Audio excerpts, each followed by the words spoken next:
നീ നാളെ വരെ ഒന്ന് ക്ഷമിക്ക്.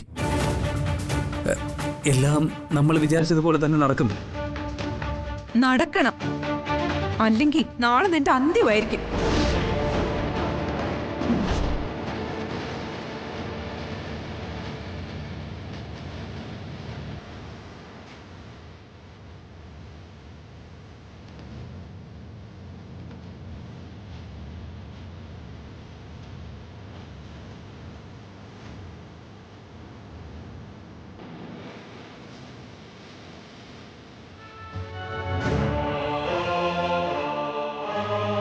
മൈഥിലി, ഞാൻ പൂക്കുല പോലെ നിന്ന് വിറക്കിയാടാ. എന്ത് ചെയ്യും? എന്റെ പൊന്നു മൈഥിലി, ഈ വീട് മുഴുവനും നീ എവിടെയെന്ന് തിരക്കി എല്ലാവരും പരക്കം പായ. ഞാൻ പറഞ്ഞ പ്ലാൻ ഒന്ന് നടപ്പാക്ക്. ഞാൻ എങ്ങനെ മുറിയിലോട്ട് പോകുന്ന? ആ റൂമിലേക്ക് പോകാനുള്ള വഴി ഞാൻ കാണിച്ചു തരാം. നീ വാ. വാ. മൈഥിലി, മൈഥിലി, അവളെ കണ്ടോ മോളെ? ഇവിടെ ഇല്ലമ്മേ. എനിക്ക് വയ്യ. ഈ വീട്ടിലെ എല്ലാ മുറികളിലും കയറി നോക്ക്. എവിടെയെങ്കിലും കിടന്ന് ഉറങ്ങിക്കാണും. അയ്യടാ, അങ്ങനെ എവിടെയെങ്കിലും കിടന്ന് ചായ ഉറങ്ങാൻ ഇവളെന്താ ഇല്ലാപ്പിള്ള വല്ലോ ആണോ? അവള് ഗർഭിണിയല്ലേ മോളെ? ഇനി ഞാൻ എവിടെ പോയി തപ്പാനാ? ചെല്ലേ. ഓ നാശം. മൈഥിലി, മൈഥിലി, ഇവളിതെവിടെ പോയി കിടക്കാവോ?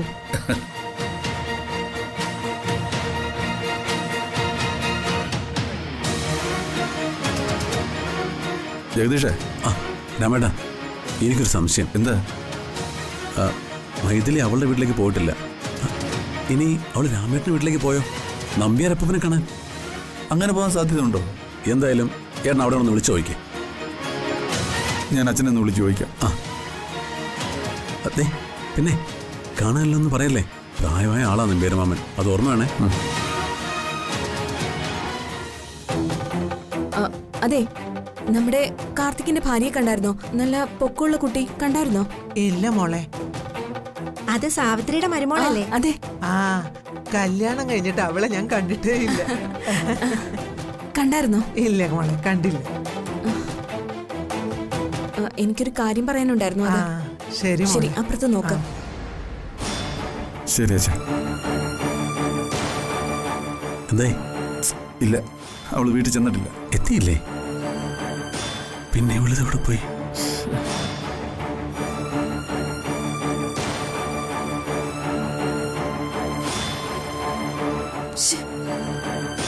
ഞാൻ നേരത്തെ ഇവിടെ വന്ന് നോക്കിയതാ, അന്നേരവും കണ്ടില്ല.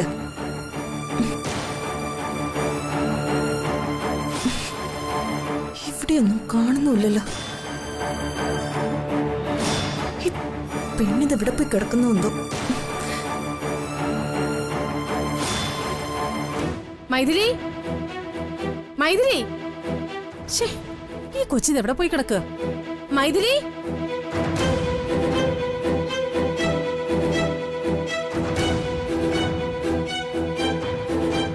ഇവളിത് എവിടെ പോയി?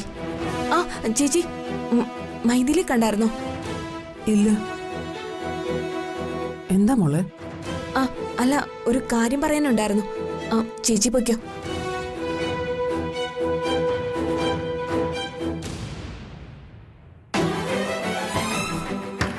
കാർത്തികേട്ടാ, മോനെ. അമ്മേ,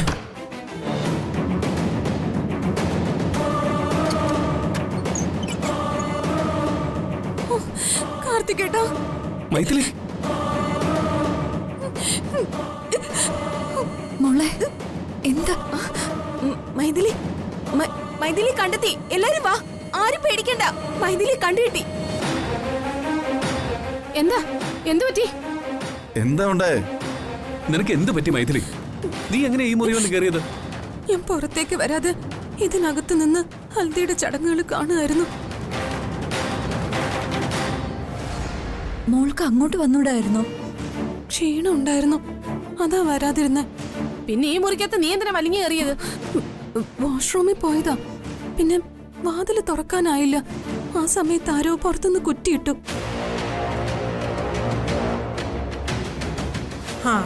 നല്ല പുകിലായി പോയി. ഡെലിവറി എടുത്തിരിക്കുന്ന പെണ്ണ.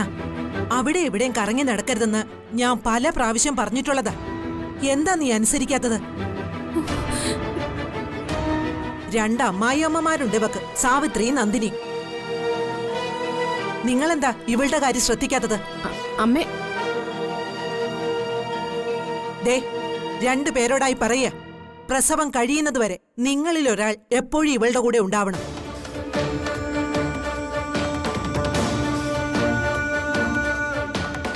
ശരി അമ്മ. ആ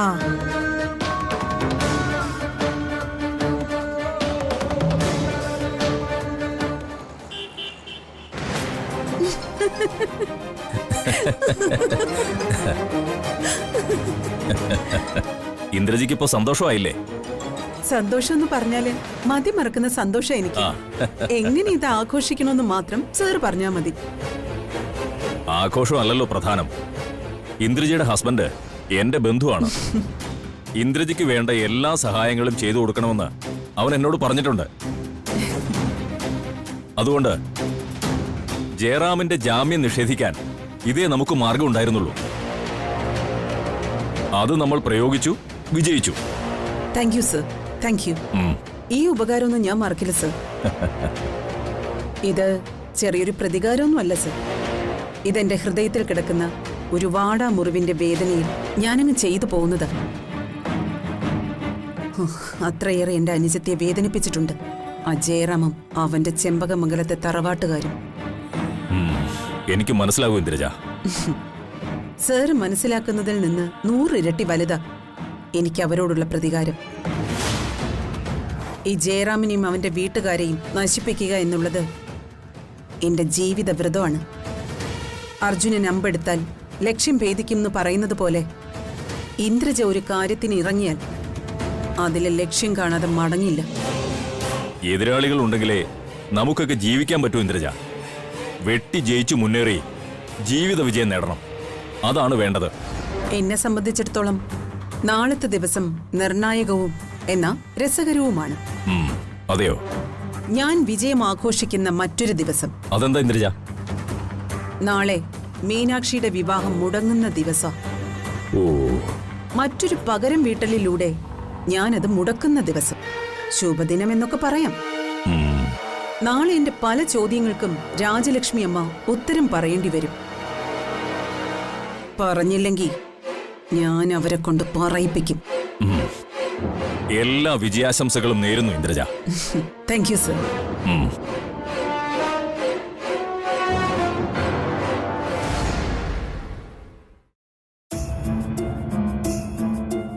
വൈകുന്നേരമായിടി, നമുക്ക് പോണ്ടേ? അവളെന്തേ മീനാക്ഷി? അവൾ അപ്പുറത്തെങ്ങാനും ഉണ്ടാവും. വിളിക്ക്. ഫംഗ്ഷൻ ഒക്കെ കഴിഞ്ഞു, നേരെ ഒത്തിരി ആയില്ലേ, നമുക്ക് പോവാന്ന് പറയേ. ആ ദേവള് വന്നല്ലോ. ഞങ്ങൾ പോട്ടേടി. ആ എന്തായാലും നടക്കാത്ത കല്യാണത്തിന്റെ മഞ്ഞള് കല്യാണം അടിപൊളിയായിരുന്നു. എന്തായാലും നിന്നെ സമ്മതിക്കണം. ഒരുത്തന്റെ പ്രണയസാഫല്യത്തിന് വേണ്ടി ഒന്ന് സഹായിക്കാൻ നേറ്റതാ. അത് പിടിവിട്ട് ഇവിടെ വരെ എത്തി. സാരമില്ല, ചില സമയത്ത് ഇതുപോലുള്ള അബദ്ധങ്ങള് എല്ലാവർക്കും പറ്റും. വീട്ടുകാരുടെ മുന്നിൽ സത്യം ബോധിപ്പിക്കാനുള്ള നിന്റെ എല്ലാ ശ്രമങ്ങളും അവനായിട്ട് തന്നെ പരാജയപ്പെടുത്തിയില്ലേ? ഇനി അവനിട്ട് ഒരു ഉഗ്രം പണി കൊടുത്തിട്ട് ഇവിടെ നിന്ന് പറഞ്ഞയക്കാം. അതിനുള്ള വേലയല്ലേ നമ്മളിപ്പോ ചെയ്തു വെച്ചിരിക്കുന്നേ. അതെ, അതെങ്കിലും അവനോട് ചെയ്തില്ലെങ്കിൽ ഞാനൊരു പമ്പര വിഡ്ഢിയായി മാറിപ്പോവും.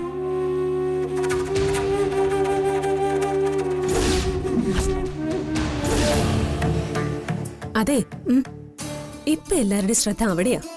ഈ തക്കത്തിൽ നമുക്ക് മറ്റേ പ്ലാൻ നടത്തിയാലോ? ആ കറക്റ്റ്, ഞാനും അത് തന്നെയാ വിചാരിക്കുന്നത്. പണം ഇരിക്കുന്ന സ്ഥലം അറിയാലോ. ആരുടെയും കണ്ണിപ്പെടരുത്. ബാഗ് എടുക്കുന്നത് ആരും കാണുകയും ചെയ്യരുത്. ഇല്ല, ബാഗിനകത്ത് വ്യാജനോട്ടുകളാണെന്നുള്ള സത്യം നമുക്കല്ലേ അറിയൂ. ആരെങ്കിലും കണ്ടുപോയാ അത് പ്രശ്നമാവും. അങ്ങനെയൊന്നും വരില്ലടി, നീ പേടിക്കണ്ട. ആരെങ്കിലും അങ്ങോട്ട് വരുന്നുണ്ടോന്ന് ഞാൻ ഇവിടെ നിന്ന് ശ്രദ്ധിക്കാം. ആരെങ്കിലും വരുന്നുണ്ടെങ്കിൽ ഞാൻ അപ്പൊ ഫോൺ ചെയ്യാം. ഓക്കെ? എന്നാ ശരി. ഓക്കെ, ചെല്ല.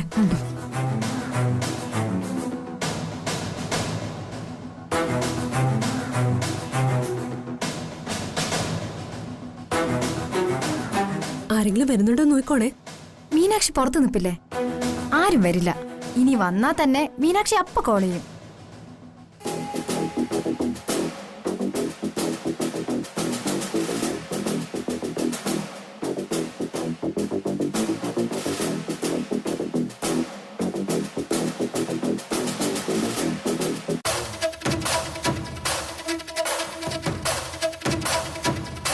ദാ, ആ ഗേറ്റിനടുത്തൊരു കാർ അലങ്കരിച്ചിട്ടിട്ടുണ്ട്. വധൂവരന്മാർക്ക് വേണ്ടിയുള്ള കാറാ. ആ കാറിന്റെ ഡിക്കിയിൽ കൊണ്ട് ഈ ബാഗ് വെക്കണം. മനസ്സിലായോ? ആ കീ ഒരു മിനിറ്റ്. ദാ, ബാഗ് വെച്ചിട്ട് കാർ ലോക്ക് ചെയ്ത് കീ എന്റെ കയ്യിൽ കൊണ്ട് തരണം. ഓക്കെ? ശരി. ഓക്കെ, ചെല്ലേ.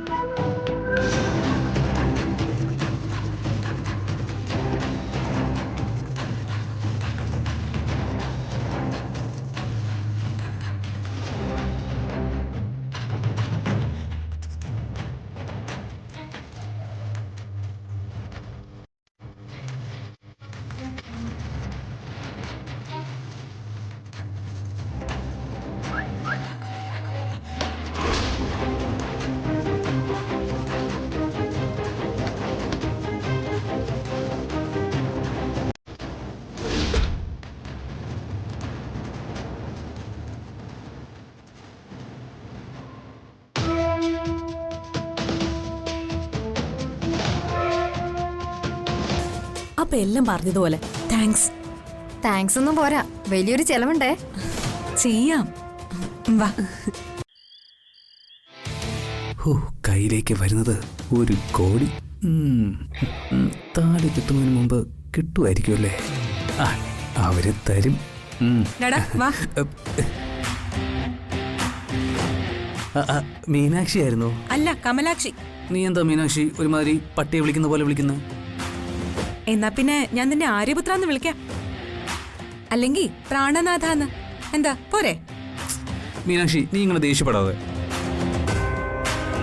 നീ എനിക്ക് വേണ്ടി ഒത്തിരി കഷ്ടപ്പെടുന്നുണ്ട്, എനിക്കറിയാം. വേണ്ട വേണ്ട വേണ്ട, നീ എനിക്ക് വേണ്ടി നന്ദി പ്രകടനം ഒന്നും നടത്തണ്ട. നിനക്ക് അവസാനമായിട്ട് ഞാൻ വലിയൊരു ഉപകാരം കൂടി ചെയ്തിട്ടുണ്ട്. എന്തുപകാരാ മീനാക്ഷി? അത് കിട്ടാഞ്ഞിട്ടാണല്ലോ നീ ഈ ചെമ്പകമംഗലത്ത് നിന്ന് പോവാത്തത്. അതും കൂടെ എന്റെ തലക്കിരിക്കട്ടെ എന്ന് ഞാനങ്ങ് വിചാരിച്ചു.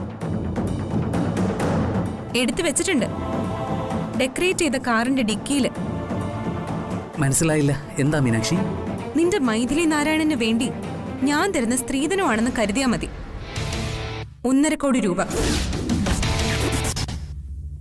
എന്താടാ പാരച്ചൂട്ട് കണ്ട പൊട്ടനെ പോലെ എന്നെ ഇങ്ങനെ അന്തം വിട്ട് നോക്കുന്നത്?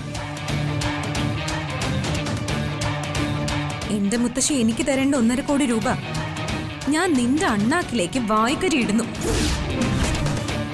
കൊണ്ടുപോക്കോ, കൊണ്ടുപോയി വിഴുങ്ങ്.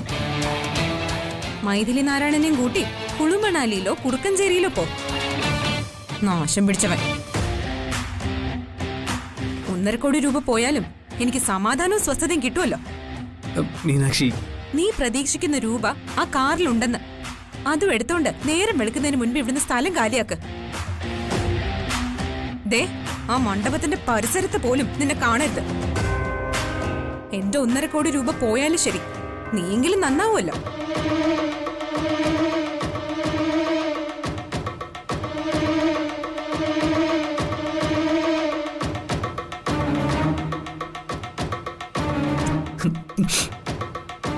നീ എന്താടാ കാലിന്മേൽ കാറടിച്ച തെരുവുനായ പോലെ നിന്ന് മോങ്ങുന്നത്? മീനാക്ഷി, നീ ചെയ്ത ഉപകാരം ഓർത്ത്, എടോ ഒന്ന് നിന്നോടെങ്ങനെ നന്ദി പറയൂന്ന് ഓർത്ത് വിരിമ്പിപ്പോയതാ.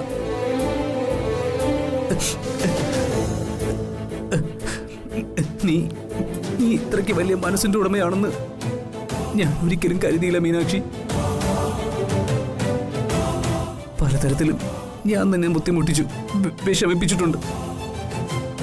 വീട്ടുകാരുടെ മുമ്പിൽ നീ എനിക്ക് വേണ്ടി ഒരു ബലിയാടാവുമായിരുന്നു. ഞാൻ ബലിയാട് നേർച്ച കോഴിയൊന്നും അല്ല. ദേ, എന്നോട് ആത്മാർത്ഥത ഇല്ലാത്ത ഓരോ തരികിട ഏർപ്പാടുകൾ ഇറക്കിയാലുണ്ടല്ലോ, നേരം പരപരാന്ന് വെളുക്കുമ്പോ ഞാൻ കണ്ണ് തുറക്കുന്നതിന് മുൻപ് നീ ഇവിടുന്ന് പൊക്കോണം. നീ പോയെന്നറിഞ്ഞിട്ട് എനിക്ക് ഒന്നും കൂടെ സമാധാനമായിട്ട് കിടന്ന് ഉറങ്ങണം. വഴക്കിട്ട് പിരിയല്ലേ എന്റെ മീനാക്ഷി. മരണം വരെ ഈ ഉപകാരം ഞാൻ മറക്കില്ല. താങ്ക്സ് മീനാക്ഷി. എന്താ കല്യാണത്തലേന്നൊരു കരച്ചിലും പിടിച്ചിലും ഒക്കെ അതെ, പെട്ടെന്ന് സെന്റിമെന്റൽ ആയി പോയതാ എന്റെ അമ്മായി. അമ്മായിയോ? ഹ്, കണ്ട അലവലാദികളുടെ ഒക്കെ അമ്മായി ആകേണ്ട ഗതികേടും എനിക്ക് വന്നു. ഓ, ലോക ദുരന്തം. അതല്ല, നീ എന്തിനാ ഇവക്ക് താങ്ക്സ് പറഞ്ഞത്? അതെ, ചരട് പൊട്ടിയ പട്ടം കണക്കെ അലഞ്ഞു നടന്ന എനിക്ക് ഈ മീനാക്ഷി കൈക്കൊമ്പിളിൽ ഒരു ലൈഫ് വെച്ച് നീട്ടുകയല്ലേ, അതിനുള്ളൊരു താങ്ക്സ്. കൈക്കൊമ്പിളിൽ ലൈഫ് വെച്ച് നീട്ടാൻ ലൈഫ് എന്താ പൊതിച്ച തേങ്ങയാണോ? അല്ല, എന്നെ പോലെ ഒരാളുടെ ലൈഫ് പാർട്ണർ ആകാമെന്ന് സമ്മതിച്ചില്ലേ മീനാക്ഷി? അതൊരു ത്യാഗം തന്നെയല്ലേ. ആ ത്യാഗത്തിനാ താങ്ക്സ് പറഞ്ഞത്. അതിനിപ്പം വലിയ താങ്ക്സ് ഒന്നും പറയണ്ട. രണ്ടും കണക്കാ. ചക്കിക്കൊത്ത ചങ്കരൻ, ഈനാം പേച്ചിക്ക് മരപ്പെട്ടി കൂട്ട്. ദൈവമേ, കഴിയുമെങ്കിൽ നാളെ കെട്ട് കഴിഞ്ഞ് 8 മണിക്കൂറിനകം രണ്ടും തമ്മി തല്ലി പിരിയണേ. എന്താ മായി കാര്യമായിട്ട് പ്രാർത്ഥിച്ചത്? അല്ല, നിങ്ങൾ രണ്ടുപേരും മുല്ലവള്ളിയും തേന്മാവും പോലെ ജീവിതകാലം മുഴുവനും ഭാര്യ ഭർത്താക്കന്മാരായി ജീവിക്കണേന്ന് പ്രാർത്ഥിക്കുകയായിരുന്നു. സന്തോഷം. മീനാക്ഷി വാ.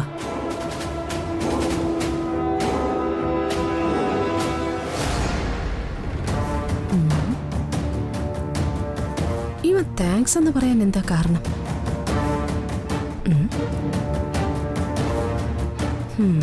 എന്തൊക്കെയോ ചീഞ്ഞ് നാറുന്നുണ്ട്.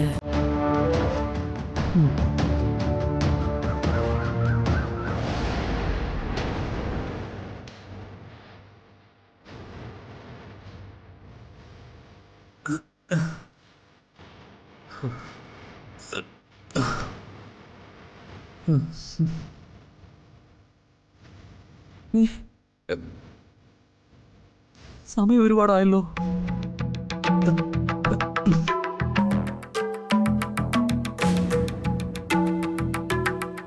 മൈഥിലിയെ വിളിക്കാം.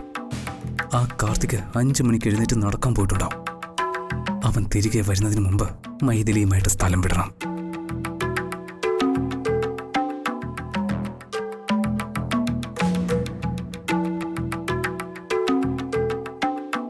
ഹലോ, എഴുന്നേറ്റോ? പിന്നെ എത്ര നേരമായിട്ട് ഞാൻ ഉണർന്നിരിക്കുന്നു. അല്ല, കാർത്തികോ? വാഷ്റൂമിലാ. എന്നാലേ അവൻ അതിൽ നിന്ന് പുറത്തേക്ക് ചാടുന്നതിന് മുമ്പ് വേഗം റെഡിയായിട്ട് നീ പുറത്തേക്ക് വാ. ആ, ഞാൻ ദാ പുറത്തേക്ക് വരുവാ. ആ,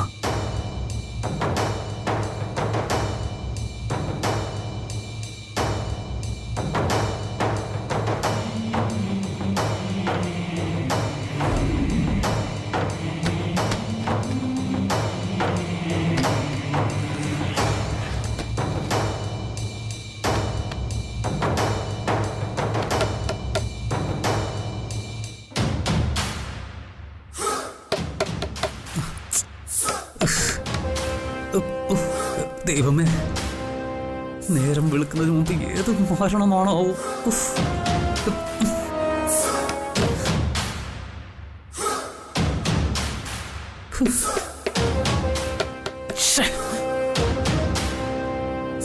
ദൈവമേ, കാത്തോണേ.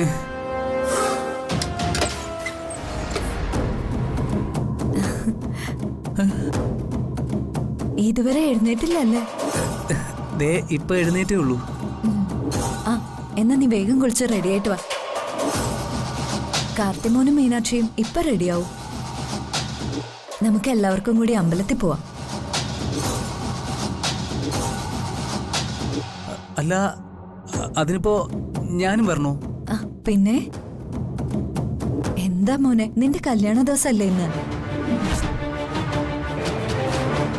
ക്ഷേത്രത്തിൽ പോയേ പറ്റൂ. വേഗം റെഡിയായിട്ട് വാ, ഞങ്ങള് കാത്തു നിൽക്കാം.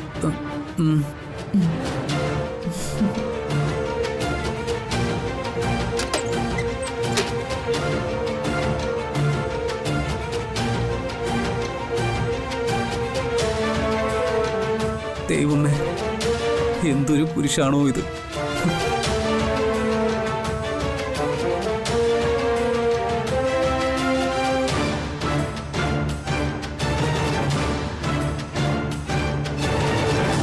കല്യാണ ദിവസമല്ലേ?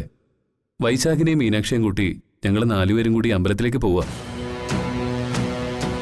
കഷ്ടായല്ലോ ദൈവമേ, ഇതറിഞ്ഞിരുന്നെങ്കിൽ കുറെ കൂടി നേരത്തെ സ്ഥലം ഇടാമായിരുന്നു. ഇനിയിപ്പോൾ എന്ത് ചെയ്യും? ഇവരമ്പലത്തിൽ പോയി തിരികെ വരുമ്പോൾ ഇവിടെ എല്ലാവരും എഴുന്നേൽക്കുകയും ചെയ്യും. പിന്നെ എങ്ങനെ ഇവിടുന്ന് രക്ഷപ്പെടും? എന്താ മൈഥിലി, നിനക്കെന്തെങ്കിലും അസ്വസ്ഥതയുണ്ടോ? ഏയ് ഇല്ല. മുഖത്ത് നല്ല ക്ഷീണമുള്ള പോലെ തോന്നുന്നുണ്ടല്ലോ. ഏയ് ഇല്ല. കാർത്തികേട്ടന് വെറുതെ തോന്നുന്നതാ. നീ നുണ പറയുന്നതാ. നിന്റെ ഡെലിവറി ഡേറ്റും എടുത്തല്ലോ. വളരെയധികം ശ്രദ്ധിക്കണമെന്നല്ലേ ഡോക്ടർ പറഞ്ഞത്. ശരി, ഒരു കാര്യം ചെയ്യാം. കല്യാണ ചടങ്ങൊക്കെ ഇവിടെ നടക്കട്ടെ. നിന്നെ ഞാൻ ഹോസ്പിറ്റലിൽ അഡ്മിറ്റ് ചെയ്യാം. ഏയ് അതൊന്നും വേണ്ട. എനിക്ക് കുഴപ്പമൊന്നുമില്ല. മാത്രമല്ല എനിക്കും കല്യാണത്തിന് പങ്കെടുക്കണം. പെട്ടെന്ന് എന്തെങ്കിലും ക്ഷീണം വന്നാലോ മൈഥിലി? പെയിൻ വന്നാ എനിക്കറിയില്ല കാർത്തികേട്ടാ. അതൊന്നും പേടിക്കണ്ട. എനിക്ക് ഒരു പ്രശ്നമില്ല. ഉറപ്പാണല്ലോ? ഉറപ്പ്. ശരി, എങ്കിൽ സമാധാനമായിട്ടിരിക്കുക. ഞങ്ങൾ ക്ഷേത്രത്തിൽ പോയിട്ട് വരാം.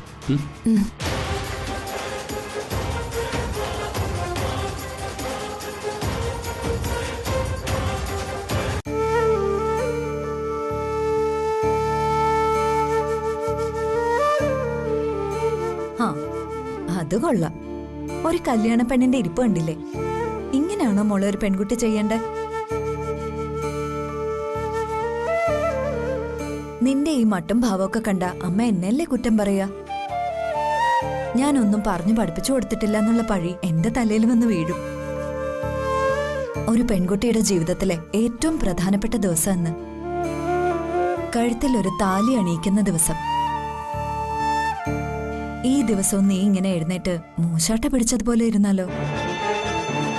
എന്ത് പറ്റി നിനക്ക്? എന്താ ഇങ്ങനെയൊക്കെ? മിന്നുകെട്ട് ദിവസം മൗനവ്രതം ആചരിക്കാനാണോ ഉദ്ദേശം? മടിച്ചി വേഗം കുളിക്കാൻ നോക്ക്. അവിടെ വൈശാഖം കാർത്തിയും കുളിച്ച് ഇപ്പൊ റെഡിയായി വരും. നമുക്ക് എല്ലാവർക്കും കൂടെ രാവിലെ അമ്പലത്തിലൊന്ന് പോണം. അപ്പോ അവൻ പോയില്ല അല്ലേ?